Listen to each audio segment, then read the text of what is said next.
Hi, my name is Deanna Morissette, and I'm the woman at the well. Some of you may know me from the food stability program here. We've been busy cooking up a storm. On Wednesdays, we have an after school program where we feed the kids a hot supper and a dessert. So, we've also started a soup kitchen here at the well. Tuesdays, we have soup by donation, and every second Saturday, we have soup, a sandwich, and dessert, all by donation, to help give our community back to our community, and to help bring people in. I first met Andrew and Rachel about a year and a half ago when they came to town and they started this youth center. I started coming to church with them, and I liked their ideas and what they were starting to bring here. But what they didn't know was that I had a secret. I lived with someone. I lived with someone who wasn't very nice to me. I lived with somebody who drank, and I lived with somebody who put me down. I was embarrassed, and I felt full of shame. I felt anxiety. I felt like everything he said about me was the truth, and that when I came, everybody could see how unworthy I was. And so I stopped coming to church. The good news is that I'm back coming to church, and that I am now the woman at the well.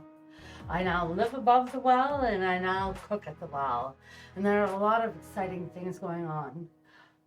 I had never said this before in my life, but I say it now. I won't have sex or relations outside of marriage again. And not that I'm looking for marriage anytime soon, but I now see my worth in Christ. But in order to ensure that I don't repeat the same mistakes of the past, I have been thinking over my life to look from where this began. How come I got into this relationship in the first place? Why were the choices that I was making 6 years ago when I entered into yet another relationship who was not my husband? And why did I allow myself to be treated so poorly? And why did I believe the lies that I was told about myself? And it stems back to my childhood. Now, this isn't a story about blaming my parents. It's just a story about how I got to be to where I was and how I am to where I am now. When I was born to a mother that was mentally ill, and I was given away. I was given up for adoption at the age of 2. I believe I suffered from trauma already at this point. But back then they didn't talk about trauma, and there wasn't a lot of help. I was adopted into a home because at the age of 2 you're considered unadoptable. So there wasn't any looking into the home I was raised in, where there was mental illness, there was abuse, many different kinds of dysfunction.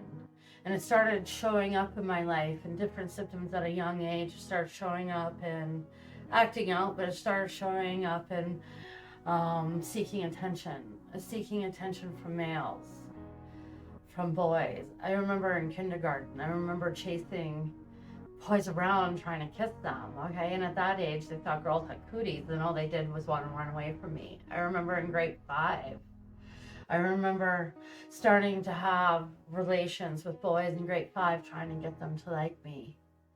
And as the abuse and as the dysfunction worsened in my home life, so did my behavior.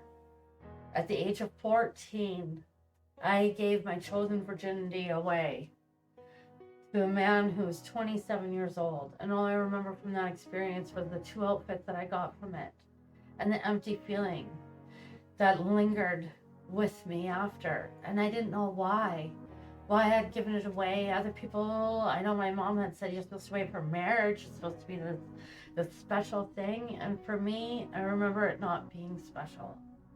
In fact, I remember feeling like I wasn't special, like I wasn't enough, that I was thrown away, that I was unloved, that nobody understood me. And this began to show up in my life more and more. At the age of 14, I ended up in a foster home. And it was shortly after I had given up my virginity that all these problems had happened. And it was shortly after that that I was raped by a boy who I liked, and I did say no, and it was forced upon me. And when I went, this was with my mother, she was unable to cope and unable to help me because she had unresolved trauma from her childhood that was undealt with.